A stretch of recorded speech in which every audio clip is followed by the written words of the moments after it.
네.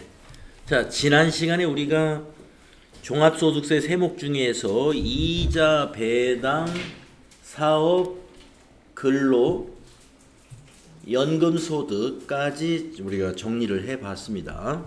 그래서 각각의 소득 금액이 어떻게 계산이 되고 또 과세 방법, 원천징수라든가 종합과세가 어떻게 이루어지는가 그것을 세목별로 확인을 해봤고요. 이번에는 이제 우리 교재 121페이지 기타 소득인데 종합소득 세목의 마지막 세금이 되겠습니다. 기타 소득. 자, 기타 소득에는 열거된 내용이 그야말로 앞에 이배사 근연 기를 빼니까 이자, 배당, 근로, 사업, 연금 소득을 제외한 나머지 소득이 다 기타 소득이죠. 네, 그래서 기타 소득의 범위에 열거된 것이 우리 교재에 한 장 페이지 정도, 그래서 2페이지 정도로 열거가 되어 있는데 이게 전부는 아니에요. 하지만 대부분이 여기에 열거가 되어 있습니다. 그래서 우리가 이제 시험에 대비해서 열거를 어떤 식으로 해놨냐면은 우리가 기타 소득 금액을 계산하려면 이 필요경비라는 걸 빼야 되잖아요, 여러분.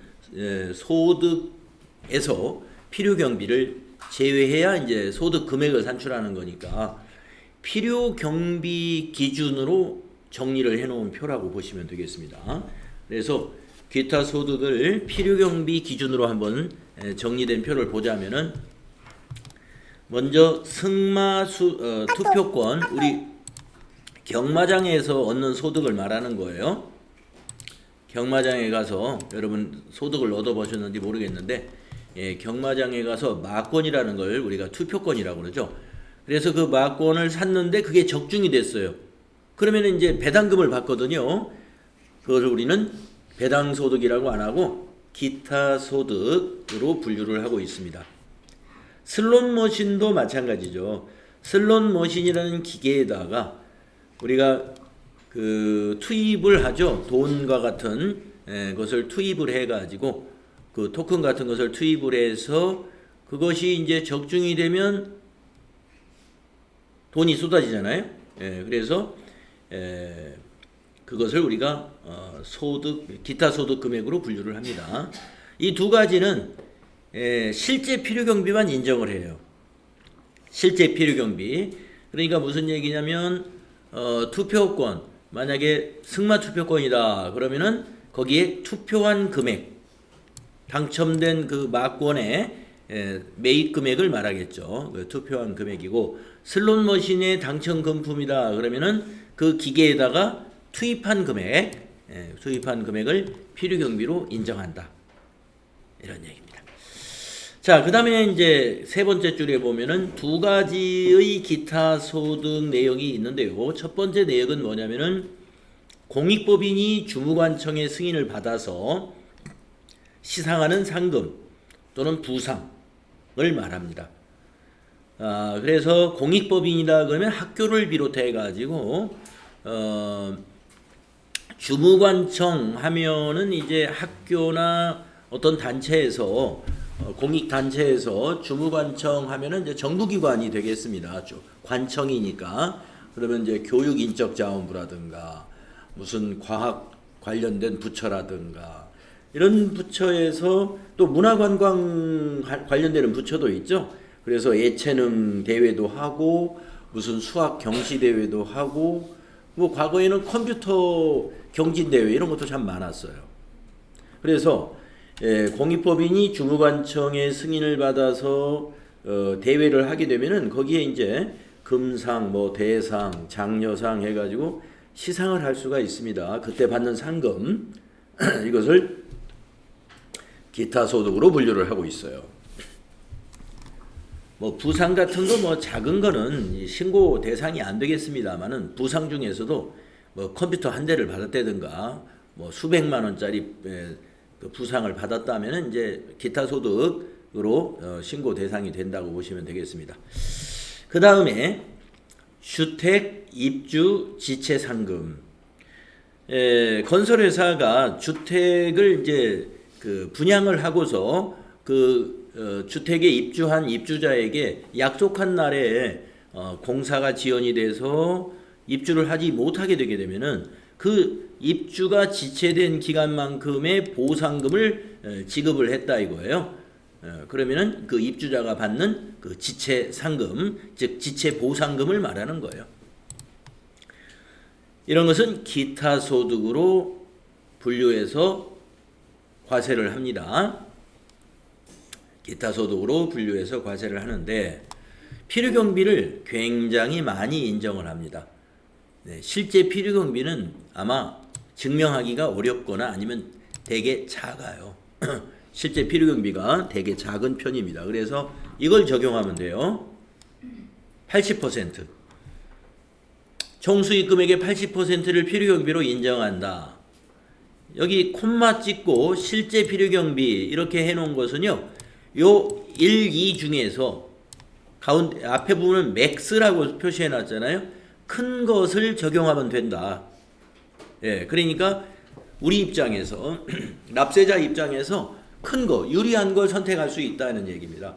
실제 필요경비, 즉 영수증이 있는 필요경비가 실제로 80%보다 더 많다. 그러면은 영수증 입증해가지고 실제 필요경비로 그 공제하고 신고하면 되고.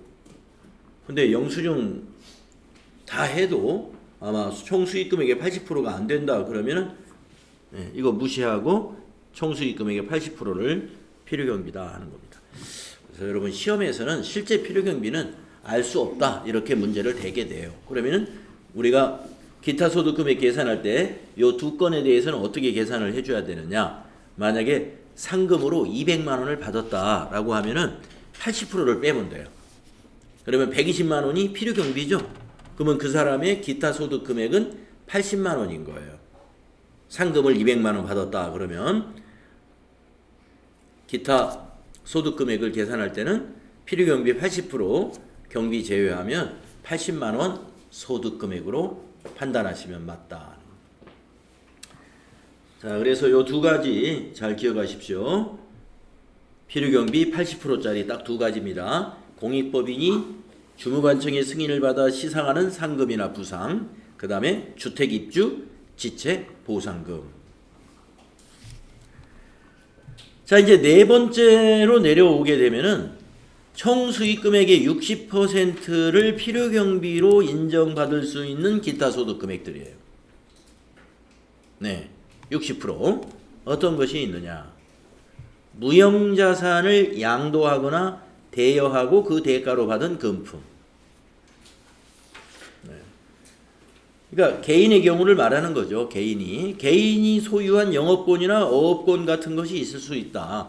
그렇다면은 개인이 그 소유한 어업권 같은 거 양도하고 아니면 빌려주고 대가로 받은 금품. 이건 이제 기타 소득 금액으로 신고를 해야 됩니다. 그래서 뭐 우리가 어업권이라는 거는 여러분 아시죠? 우리가 이제 그 바닷가에 있는 어민들이 가지고 있는 그 바다에서 고기를 잡을 수 있는 권리가 어업권이잖아요. 그 어업권을 새로 이사 온 사람에게 양도할 수도 있어요. 나는 이제 나이가 많이 먹어서 배를 탈 수가 없다. 그러면 새로 온 사람들에게 내가 가지고 있는 어업권을 판매하는 거예요. 양도하는 거죠. 아니면 빌려주고 매월 월세를 받을 수도 있고. 그것을 말하는 겁니다. 이때 기타 소득으로 과세가 된다. 그 다음에 공익사업과 관련하여 지역권이나 지상권을 설정하거나 대여함으로써 발생하는 소득. 이것을 이제 부동산 임대소득으로 보지 않는다고 우리 사업소득에서 열거된 것을 정리할 때 이게 살짝 말씀을 드렸죠. 자, 우리가 지상권이나 또는 지역권을 설정하는 것은 부동산에 대해서 해당이 되는 건데요. 그래서 지하나 공중의 어떤 권리를 설정하고 대여해주는 그러한 소득이 되겠습니다. 그래서 고압 철탑이나 뭐 전선 철탑이 지나간다든가 아니면 송유관이라든가 무슨 그 통신 케이블 같은 것이 우리 개인이 소유하고 있는 땅으로 매설이 된다든가 이럴 때 우리가 받을 수 있는 소득을 말하는 거예요. 필요경비 60%. 자, 그 다음에 요 세 번째 나오는 것은 시험에 잘 나오니까 원고료 이걸 잘 기억하셔야 돼요. 원고료. 원작자의 원고료, 인쇄, 미술, 음악 또는 사진에 속하는 창작품에 대하여 받는 대가. 그래서 만약에 오늘 아무개 씨가 무슨 신문사에 원고 기사를 쓰고 원고료로 얼마를 받았다, 이런 것들입니다. 또는 이제 뭐 누구 씨의 배우자가 무슨 여성 잡지에 무슨 내용을 기고해 가지고 그거에 대한 원고료를 받았다, 이런 것들이 해당이 되겠습니다.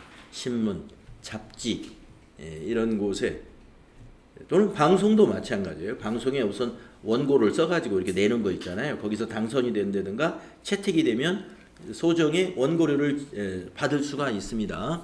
그것을 우리가 기타 소득으로 과세를 하는데, 필요경비는 60%다. 60%. 그래서 원고료 100만 원을 받았다. 그러면 기타 소득 금액은 40만 원이다 이거죠. 60만 원은 비용으로 빼준다 이거예요. 40만 원에 20%를 세금을 내게 돼요. 근데 뒤에 이제 표를 보시겠지만 기타 소득 금액의 원천징수 세율은 20%예요. 자, 그 다음에 그 밑에 통신 판매, 중개를 하는 자를 통하여 물품 또는 장소를 대여하고 500만 원 이하의 사용료를 받은 금품도 기타 소득에 해당이 되고요. 그 다음에 그 밑에 인적 용역을 일시적으로 제공하고 받는 대가. 인적 용역을 일시적으로 제공한다는 것은 고용관계가 아니라는 얘기입니다. 그리고 그것이 직업이 아니라는 얘기입니다. 그 인적 용역을 직업으로 하는 사람, 그러면 사업소득이에요. 네. 또는 고용관계를 맺고 제공한다, 그러면 근로소득이에요. 그런데 고용관계도 아니고 그 다음에 계속 반복적으로 그걸 직업으로 하는 사람도 아니에요. 그것은 기타 소득으로 과세가 된다. 그래서 그 밑에 보면은 강연료라고 나와요. 고용관계 없이 다수인에게 강연을 하고 강연료를 대가로 받은 용역. 강연료. 뭐 강사료라고도 해도 됩니다. 근데 되게 뭐 강사료 하면은, 강사하면 이렇게 직업적인 게 느껴지죠. 예. 강사, 뭐 대학 강사, 대학 교수가 강의를 하는 거, 이런 건 되게 강사님이라고 하고 그런단 말이에요. 그러면은 우리가 인적 용역을 일시적으로 제공받은 대가다라고 할 때 기타 소득으로 분류되는 것은 직업적인 강사가 아닌 사람이 어쩌다 한번 강연을 나가는 경우를 말하는 겁니다. 예, 그래서 강연을 직업적으로 하는 사람이다. 그러면 사업소득. 근데 여기서는 일시적으로 제공하는 것이다 라고 했으니까, 이 강연료 자주 나옵니다, 시험에. 그러니까 우리가 이제 제가 그 원고료, 강연료 이걸 왜 찝어드리냐면 소득세의 그 연말정산이 실무시험에 나오거든요. TAT 2급에서 실무시험에 연말정산이 나오는데 왜 이 강연료 이런 게 나오느냐면, 근로자가 강연을 했다든가 이런 게 아니고 이제 근로자의 부양가족, 뭐 아버지가 강연을 하고 강연료 소득이 얼마가 발생했다, 이런 것들을 말하는 거예요. 그 다음에 배우자가 무슨 신문사에 원고를 제출해 가지고 원고료 소득이 얼마가 있었다, 이런 것들이 나온다는 것입니다. 그러니까 그때 그 부양가족의 소득금액을 우리가 계산을 해야 되는데, 그 소득금액을 계산할 때는 필요경비를 빼줘야 되니까 필요경비 60%라는 걸 알으셔라 이거예요. 그래서 나중에 이제 문제 풀어보시면 아시겠지만, 이제 실무 가서 문제 풀어볼 때 부양가족 중에 원고료나 강연료 소득이 있다 하는 예제가 꽤 많이 나올 겁니다. 그때 60% 요거 기억하실 줄 알아야 돼요. 자, 그 다음에 이제 인적 용역을 일시적으로 제공받는 대가가 강연료 말고도 거기 밑에 한 3가지 정도 더 있죠. 라디오, 텔레비전 방송 등을 통하여 해설이나 개몽 또는 연기의 심사 등을 하고 보수 또는 이와 유사한 성질의 대가를 받는 용역. 네, 우리가 뭐 TV 방송 보면은 거기 여러 사람들이 출연해가지고 하는 사람들이 있습니다. 근데 그걸 직업적으로 하는 해설가나 이런 사람들은 사업소득으로 과세를 합니다. 그런데 직업적이지 않은 사람들도 거기 나와요. 그럴 때는 기타 소득이다. 그 다음에 변호사 등이 그 지식이나 기능을 활용하여 보수 또는 그 밖의 대가를 받고 제공하는 영역이다 라고 했는데, 여기도 변호사 자격은 있으나 개업을 하지 않은 사람이니까 기타 소득인 거예요. 만약에 변호사 자격이 있는 사람이 개업을 한 변호사, 법무사 뭐 이런 법무법인을 가지고 있는 사람이다. 그러면 그건 사업소득으로 과세를 하는 건데, 변호사 자격은 있지만 개업을 안 하는 사람들도 있죠. 그런데 누구에게 이런 자기 지식을 활용해 가지고 자기가 무슨 상담을 해줬던가 이래 가지고 소득이 발생했다 이거예요. 이런 것들이 기타 소득에 해당이 된다. 그 다음에 고용관계 없이 수당이나 이와 유사한 성질의 대가를 받고 제공하는 용역, 이런 것 등이 우리가 60%에 해당되는, 필요경비의 60% 인정되는 인적 용역 기타 소득이 되겠습니다. 그 다음에 나오는 게 이제 서화 골동품이 나오는데요. 서화하면 그림이죠, 그림. 골동품, 도자기 같은 오래된 그런 물건을 우리가 골동품이라고 하는데, 이것의 양도로 발생한 소득, 기타 소득으로 과세를 합니다. 자, 그런데 필요경비율이 굉장히 높아요. 이게 제일 높은 거네요. 네, 실제 필요경비보다는 필요경비율을 적용하는 것이 훨씬 유리할 거예요. 실제 필요경비가 입증하기 어려운 것도 있고 그렇기 때문에. 자, 다음 페이지 표를 한번 보세요. 자, 서화나 골동품의 필요경비 표를 보시게 되면은 양도가액이 1억 원 이하이면 90%를 경비로 인정을 해줘요. 예. 1억 원 초과된 부분에 대해서는 80%, 1억 원까지는 90% 이렇게 적용을 해주기 때문에 최하 80%. 가장 기타 소득 중에서 필요경비를 높게 책정해 놓은 것이 서화 골동품이 되겠습니다. 그리고 금액에 관계없이 그 서화나 골동품이 자기가 10년 이상을 보유했다면은 무조건 90% 필요경비가 인정이 된다. 알아두시면 되겠습니다. 그 다음에 이제 가끔 이런 게 나와요. 서화나 골동품을 박물관에 기증했다. 박물관에 양도했어요. 박물관에 양도. 그럼 그건 비과세예요. 아예 세금을 과세하지 않습니다. 그러니까 박물관에 돈을 받고 양도했다 해도, 기증을 했던, 뭐 기증하는 건 그냥 무상으로 주는 거죠. 근데 양도했다 그러면은 돈을 받을 수도 있죠. 박물관에 양도하는 것은 비과세입니다.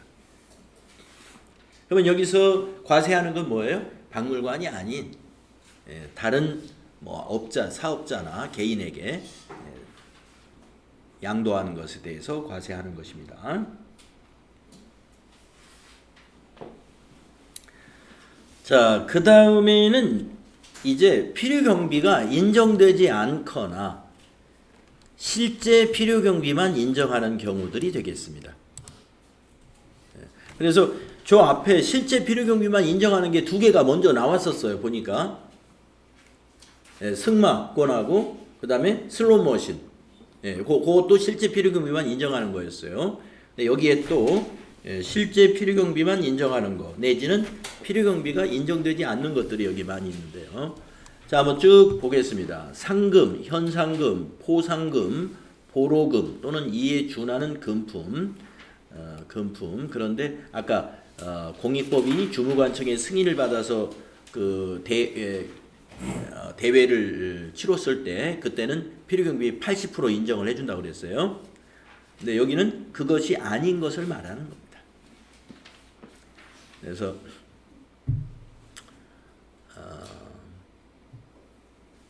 실제 필요경비만 인정되는 상금이나 현상금이 있다는 거 알아두시고, 그 다음에 복권, 경품권, 복권이나 경품권 당첨되셨잖아요.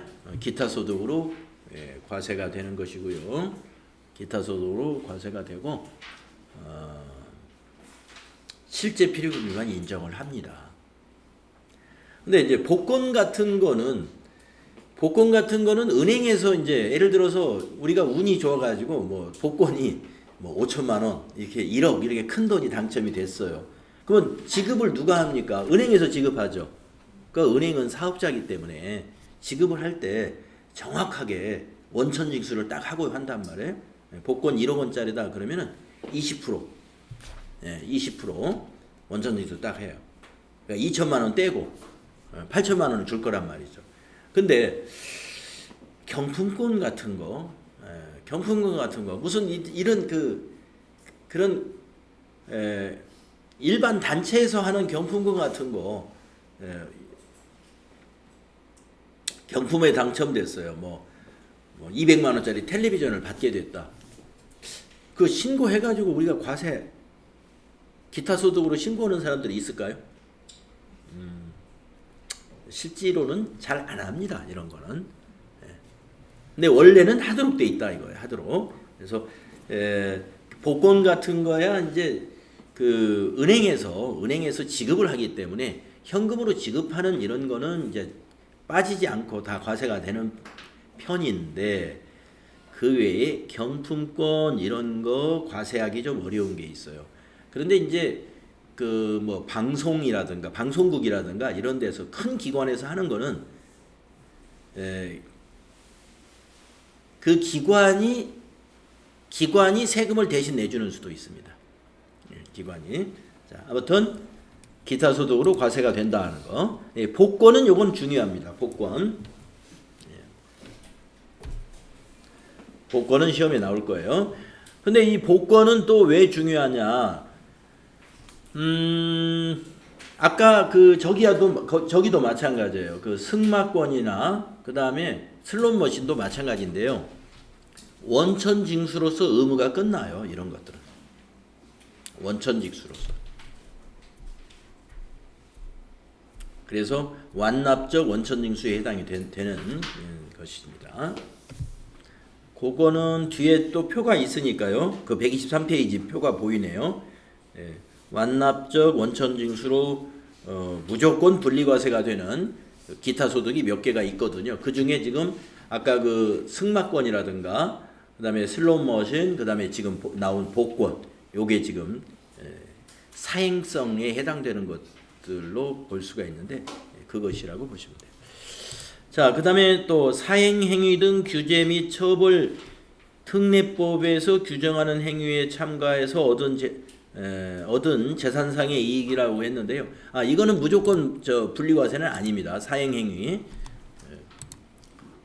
사행행위 하면 이거 도박 같은 것을 말하는 거예요. 도박에서 얻은 소득이라든가 개싸움이라든가 닭싸움 같은 거, 그런 데서 얻은 소득. 그 다음에 저작자 또는 실현자, 음반 제작자, 방송사업자 외의 자가 저작권이나 저작 인접권의 양도 또는 사용의 대가로 받는 금품이다. 자, 우리가 이제 저작자나 음반 제작자는 본인이 사업자이기 때문에 사업소득으로 과세가 되겠습니다만은, 저작자가 만약에 사망을 했다 그러면 그런 저작권이 상속이 되죠. 상속인에게. 그러면 그 상속인이 가지고 있다가 받는 소득. 그러면 자기가 사업자는 아니잖아요. 그래서 기타 소득으로 과세가 된다 이겁니다. 상속되기 전에 저작자가 가지고 있는 저작권에 대한 것은 사업소득에 해당이 되겠죠. 그러나 상속자가 가지고 있게 되면은 그 저작권은 기타 소득으로 과세를 하고 있다. 실제 필요경비만 인정을 합니다. 다음에 물품 또는 장소를 일시적으로 대여하고 사용료로서 받는 금품 이런 것들. 또 재산권에 관한 알선 수수료나 사례금. 그 다음에 유실물 습득 또는 매장물의 발견으로 인하여 보상금을 받거나 새로 소유권을 소득하는 경우 그 보상금. 또 소유가 없는 물건의 점유로 소유권을 취득한 자산. 거주자, 비거주자 또는 법인의 특수관계인이 그 특수관계로 인하여 그 거주자, 비거주자 또는 법인으로부터 받는 경제적 이익으로서 급여, 배당, 증여로 보지 아니하는 금품.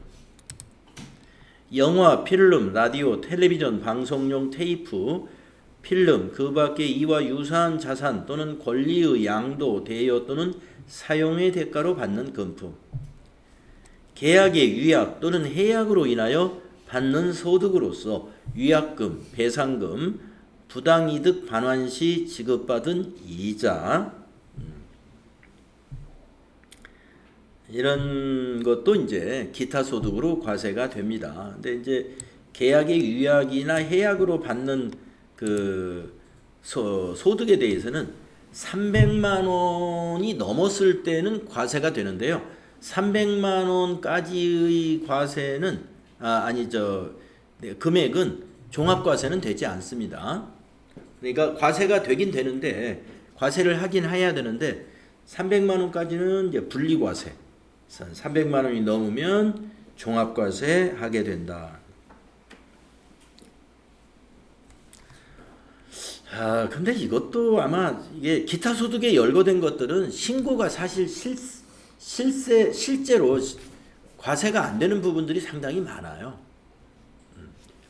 우리가 뭐 살면서 이런 일이 있을는지 모르겠지만 계약의 위약이나 해약으로 인해서 받는 소득 주변에 있을 수 있는 일들이거든요.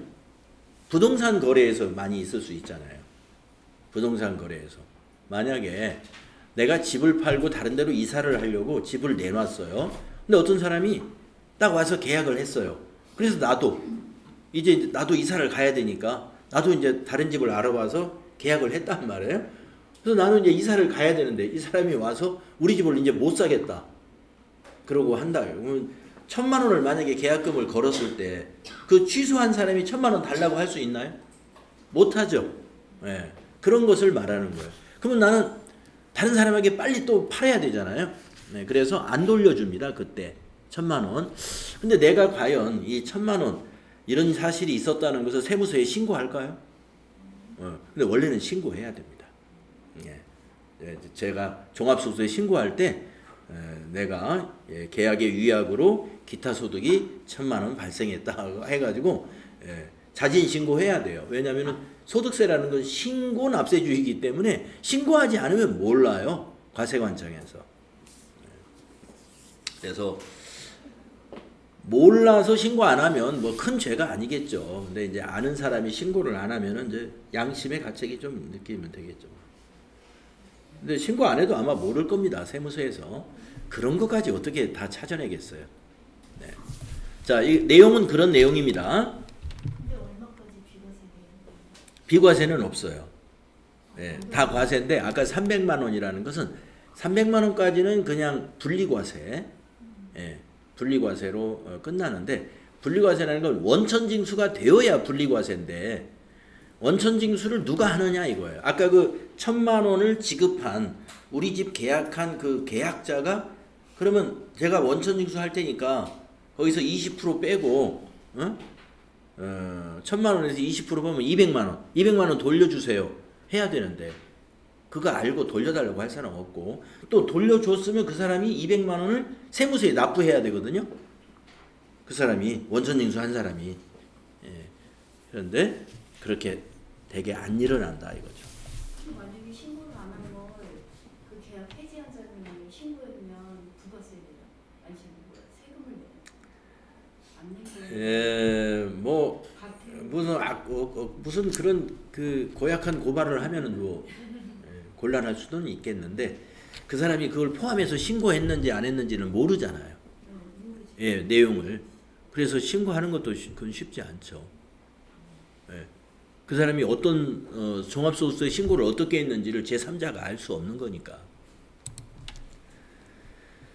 자, 그 다음에 이제 사례금으로 받는 것도 다 기타 소득에 해당이 돼서 과세가 되는 것입니다.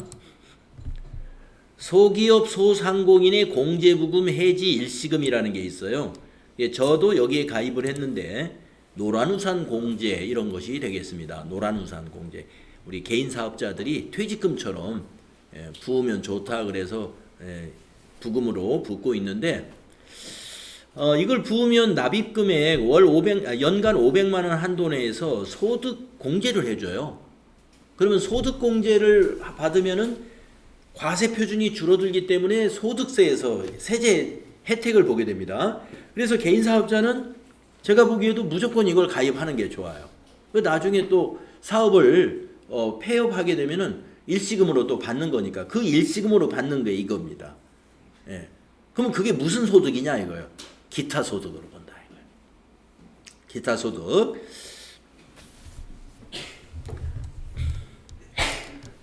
다음에 종업원 등 또는 대학교의 교직원이 퇴직한 후에 지급받는 직무발명보상금. 우리가 교직원이 학교 다닐 때 받으면은 근로소득으로 과세를 하거든요. 그런데 학교를 그만뒀어요. 그리고 나중에 받게 됐어요. 그러면 기타 소득으로 과세가 된다. 그때도 근로소득으로 과세할 때도 500만 원까지는 비과세였습니다. 기타 소득으로 과세할 때도 500만 원까지는 비과세입니다. 근데 꼭 학교 교직원만은 아니에요. 종업원이니까 일반 회사도 해당이 됩니다.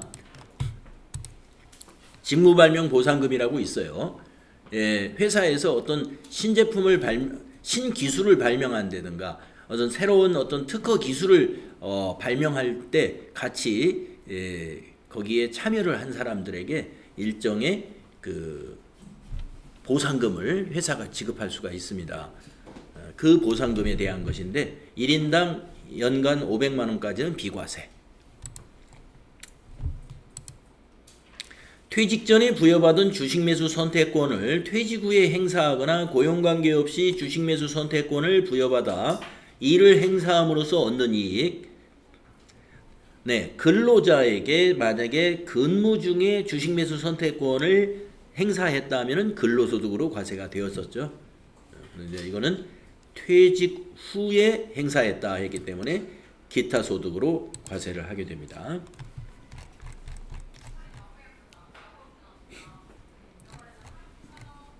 그 다음에 뇌물, 알선수재, 배임수재로 인한 금품, 뇌물로 받은 금품, 기타 소득으로 과세가 됩니다. 그러니까 이것도 뇌물을 받고 신고하는 사람이 누가 있어요? 그 신고하면 바로 경찰서에서 경찰관이 오라고 그럴 텐데. 그러니까 이런 것도 사실은 과세가 안 되는데 이건 사후에는 과세가 되죠. 이미 뇌물이라는 게 밝혀졌어요. 그러면 경찰이 이제 수사에 들어가잖아요. 그러면 이제 수사는 수사대로 해서 형사적 처벌을 받고 이거는 이제 나중에 형사처벌 받은 다음에 세금도 내게 된다 이런 이야기입니다. 그러니까 기타 소득에 보면 이런 거 보면 좀 황당한 소득이죠. 다음에 연금계좌 가입자가 납입한 연금보험료로서 연금계좌 세액공제를 받은 금액과 연금계좌의 운용 실적에 따라 증가된 금액을 그 소득의 성격에도 불구하고 연금 외로 수령한 소득. 자, 연금에 가입을 했는데요. 연금으로 받으면은 연금소득으로 과세를 해요. 연금소득으로. 그런데 연금 외로 받게 되면은 기타소득으로 과세합니다. 기타소득이 연금소득보다 원천징수 세율이 높습니다. 자, 연금계좌에서 연금소득 외로 받는 거 기타소득이 된다. 그래서 다른 소득과 마찬가지로 기타소득 금액을 계산하려면 지금까지 쭉 말씀드린 이 경비, 그 필요 경비를 공제를 해야 돼요. 그래서 기타 소득 금액을 계산할 때는 기타 소득에서, 즉 총 수익 금액에서 필요 경비를 빼야 되는데 필요 경비가 90%, 80%, 60%또 실제 필요 경비 이런 것 등으로 구분되어 있으니까요. 그 구분을 잘 알아두시고 그보다 더 중요한 것은 밑에 있는 기타 소득 금액에 대한 과세 방법이 되겠습니다. 그래서 이 과세 방법에서 이 표를 보게 되면 우리가 저 앞에서 이자와 배당 소득의 표하고 아주 구성이 똑같아요. 뭐냐? 이자와 배당에서도 맨 위에 있는 항목이 무조건 분리과세되는 이자와 배당. 그 다음에 무조건 종합과세되는 이자와 배당. 그 다음에 조건부 종합과세되는 이자와 배당 소득으로 이렇게 세 가지로 구분을 했었어요. 마찬가지로 기타 소득도 그렇게 구분이 되어 있습니다. 네. 그래서 자 무조건 분리과세되는 것을 먼저 한번 보세요. 첫 번째, 연금 계좌에서 연금 외로 수령한 운용 수익이다 그랬어요. 아까 맨 마지막에 나온 그거였습니다. 연금 계좌에서 연금 외로 수령한 거. 아, 이거 원천징수 20%가 아니네요. 15%, 5% 빠지는군요. 15%. 원천징수 세율에 대해서는 그렇게 중요하지 않아요. 무조건 분리과세 되는 내용이 뭔가 그게 중요합니다. 그 다음에 두 번째, 복권, 슬롯머신 등의 당첨 금품. 그러니까 아까 슬롯머신하고 같이 있었던 게 승마 투표권이 있었잖아요. 그것이 여기 같이 들어가는 거예요. 그래서 복권, 슬롯머신, 승마 투표권의 당첨금품 무조건 분리과세된다. 무조건 분리과세된다는 것은요. 다른 소득하고 종합과세 확정신고를 하지 않는다. 이거 합산 처리하지 않는다. 이런 얘기였습니다. 그래서 이제 복권 같은 경우는 3억 원까지는 20%가 원천징수가 되고요. 3억 원 초과한 분에 대해서는 30%가 원천징수가 되겠습니다. 그 다음에 서화 골동품, 양도로 발생한 소득도 무조건 분리과세가 됩니다. 그래서 이 세 가지 무조건 분리과세 되는 거 기억해 주세요. 연금계좌, 복권, 서화 골동품. 그 다음에 가운데 있는 거 무조건 종합과세는 뭐냐면은 무조건 5월 달에 확정신고 때 다른 소득하고 무조건 합쳐야 돼요. 만약에 다른 소득이 아무것도 없고 요것만 있다. 그래도 해야 돼요. 무조건 종합과세, 뇌물, 그 다음에 알선 수재 및 배임 수재에 의한 금품은 기타 소득에서 무조건 종합과세가 되는 것이다. 근데 원천징수가 이렇게 하이폰이 그어져 있죠. 이건 왜 그랬느냐? 사실상 원천징수라는 게 불가능한 기타 소득이기 때문에 누가 원천징수를 하겠느냐 이거. 원천징수를 사실 불가능하다. 그러니까 원천징수가 없는 걸로 이거 가정을 해야 돼. 원천징수가 없다. 그래서 무조건 종합과세하는 겁니다. 그 다음에 이제 조건부 분리과세에 보면은 아까 나왔던 계약의 유약금으로 받는 거 있잖아요. 이것도 누가 그걸 원천징수 하겠느냐. 원천징수 없는 거나 마찬가지예요. 원천징수 없는 거나 마찬가지고, 그 다음에 그 밑에 소기업 소상공인 공제부금 해지 일시금 15% 원천징수가 되고요. 15% 세금을 낸다 이겁니다. 그 다음에 그 밖에 기타 소득 20%. 자, 그래서 요 밑에 당구장 표시 아래에 있는 그 추가적인 설명을 보시면은 계약의 유약금으로 계약금의 유약금이나 배상금으로 대체되는 금액과 그 외의 기타 소득의 소득 금액이 연간 300만 원 이하이면서 원천징수가 된 때는 분리과세와 종합과세 중에 선택할 수가 있다. 분리과세를 선택할 수 있다. 있다 이렇게 됐으니까요.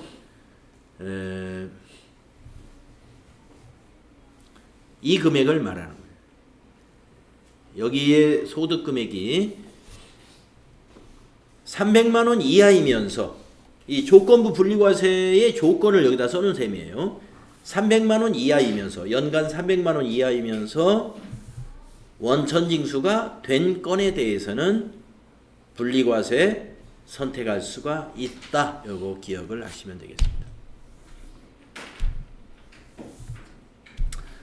그런데 계약의 위약으로 받은 건 원천징수가 됐다고 볼 만한 것이 거의 없어요. 그래서 사실은 계약의 위약으로 받았다 그러면 그거는 종합과세가 될 확률이 높겠죠. 지금 법률은 그렇게 되어 있습니다.